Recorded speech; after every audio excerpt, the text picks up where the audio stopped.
All right, we'll move on to defense with Coach Chinander. Steve Sipple, Journal Star. Hey, Coach, two straight games of good run defense, good to excellent run defense. What's been the key? I don't know if there's a secret. Just guys doing what they're supposed to do. I thought the guys up front have been playing physical. Striking offensive linemen, seeing the ball carrier. The linebackers have done a good job of filling their gaps and/or giving us an extra hitter when we need it. And the DBs, when they're asked to make some tackles and get to the party, they've done a great job.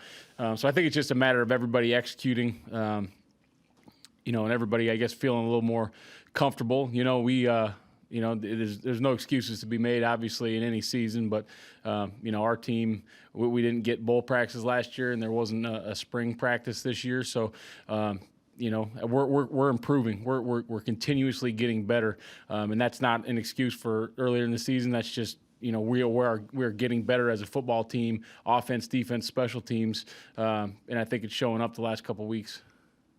From a layman's standpoint, it looks like you're getting improved linebacker play. Is that accurate?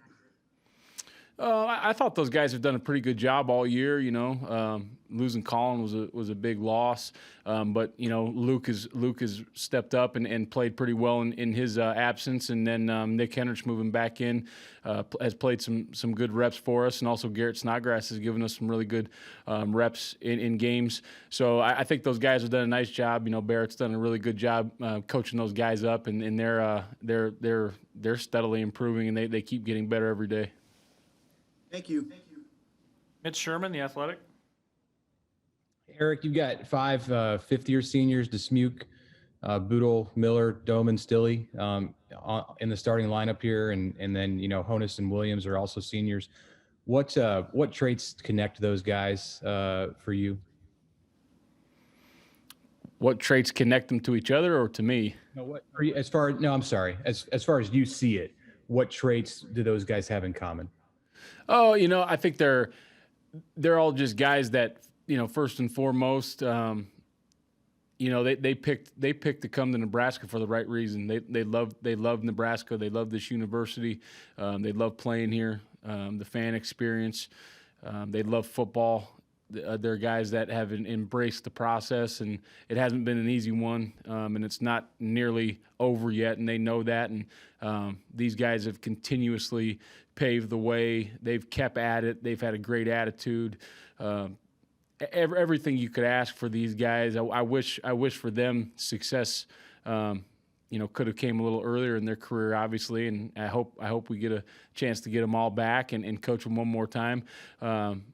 But I think it's a really special group of guys, and I wish the best for them, no matter if they come back here for another year, if they decide to embark on other parts of their life. But it's a really good group. Do you have any particularly unique emotions for those guys, considering that their senior years, if this is their last year, has been, just so unorthodox with no fans and not a full schedule?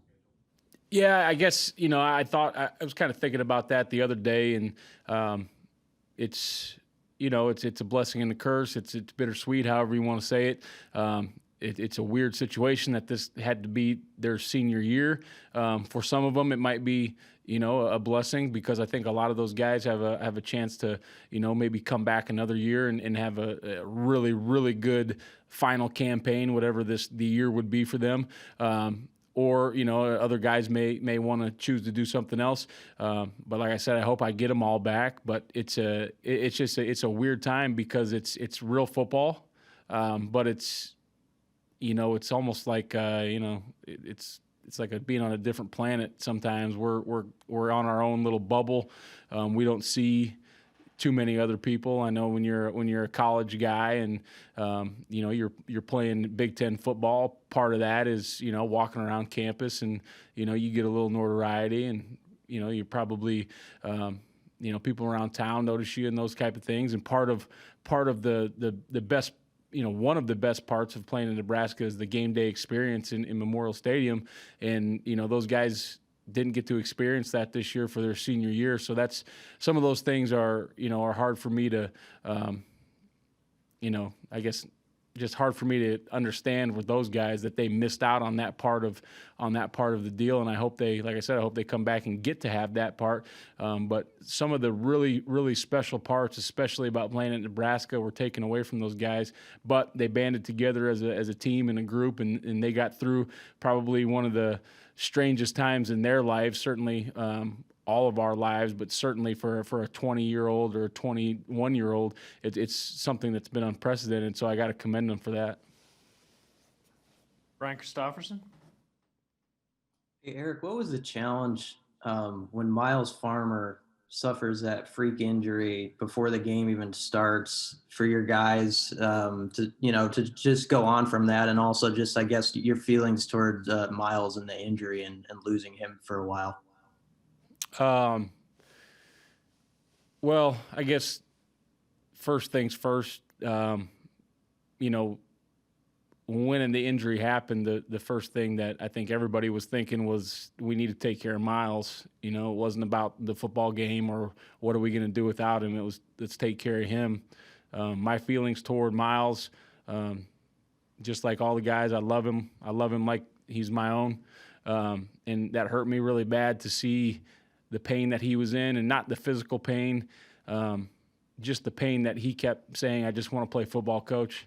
I just want to play football, and knowing that was going to be taken away from him. But he's a strong kid. He's got a great family, so he's gonna come back strong from this. And then as far as moving on from there, it's always next man up.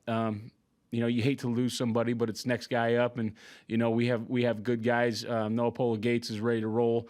Isaac Gifford's ready to roll at the safety spot, and the other guys truly embrace, just like they did when Colin went down, that when you lose a brother, then you play harder for them. And if you think you can't play one more, or you're too tired, you just think about them and them not being able to go out there, and it'll propel you through that series. So I think the guys embraced that it's just time. Let's go get this one for Miles, and let's go play hard for Miles. You mentioned Noah. Where do you see him at as he's progressed? And I know earlier you said it's been tough without the bowl practices in the spring, and maybe Noah's an example of a guy who's figuring it out as he goes. But where's he at, you think, as far as helping this defense? Yeah, Noah's an extraordinary athlete, and he can do some unbelievable things. Just like Miles and just like a lot of those young guys, they just needed some more reps, and Noah's figuring things out, and he's going to be a really, really good football player.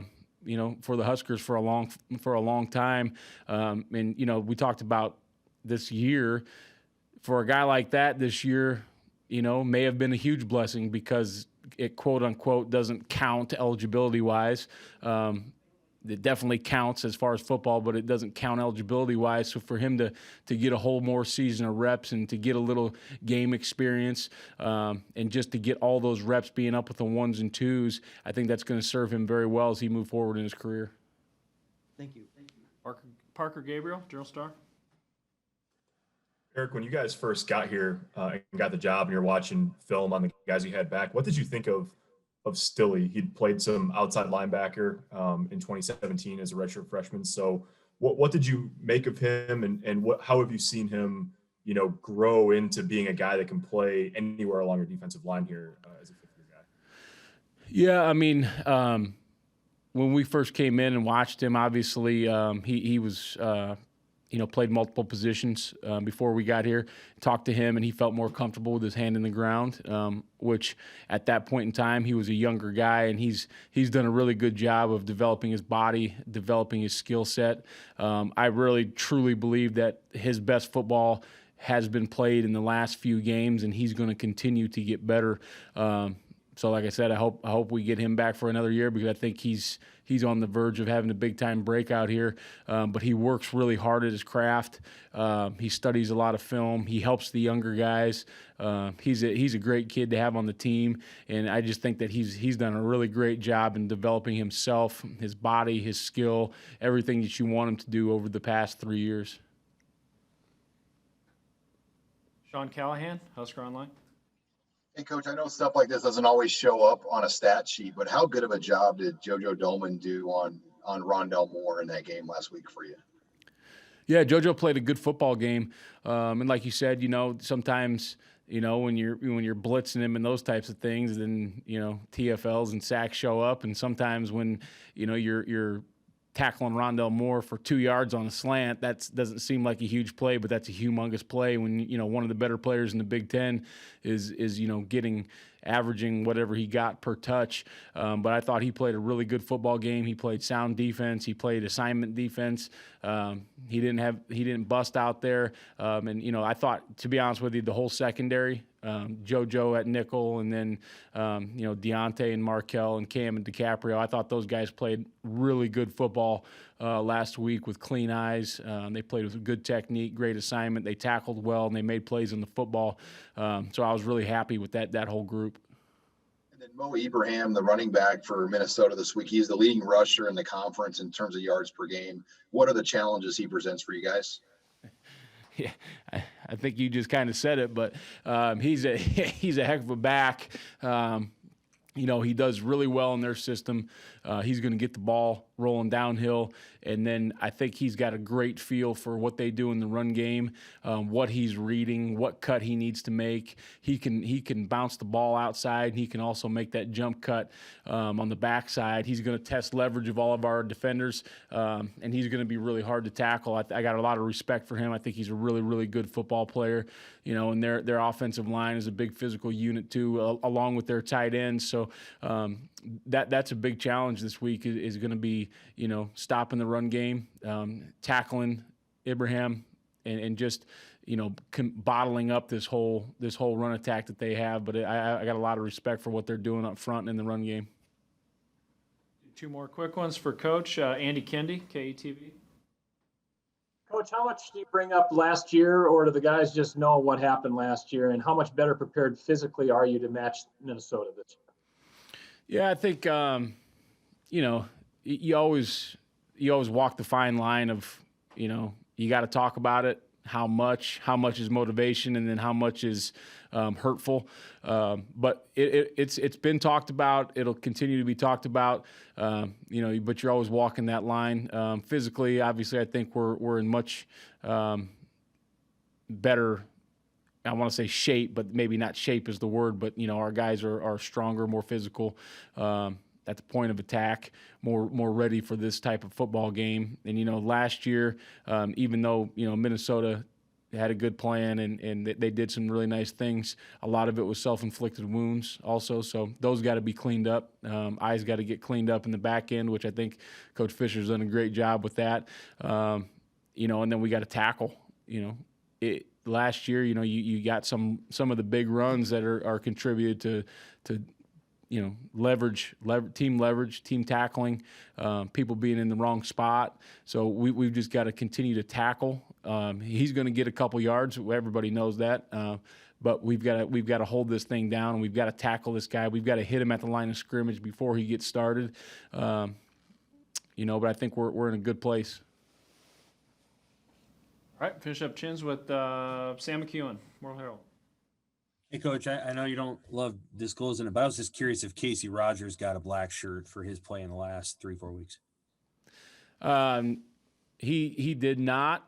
We've kept with the starting unit right now, and we've got one out there. Obviously, Colin Miller has not been replaced yet, but we've stuck with the starting group. I've talked to some of the former black shirts and those types of guys, and just kind of getting some advice that way. And it's kind of more of a unit mentality as far as holding each other accountable and holding the other groups accountable. Don't want to water it down by adding a whole bunch more, and kind of keeping it. How the original, not the original guys, but how some of the big hitters from before kind of see that thing going. Obviously, I wasn't here when it got started. I wasn't here when, Jason Peters and Grant Wistrom and those guys were here. So I kind of bend their ear a little bit and get some input. But, having the starting unit have those shirts, and having the starting unit, set a different tempo out there and holding other people accountable is a good thing, I think. Thank you. Appreciate that. All right. Thank you, Coach. We'll have Thanks. another coach, Coach Fisher, and a couple players here yet.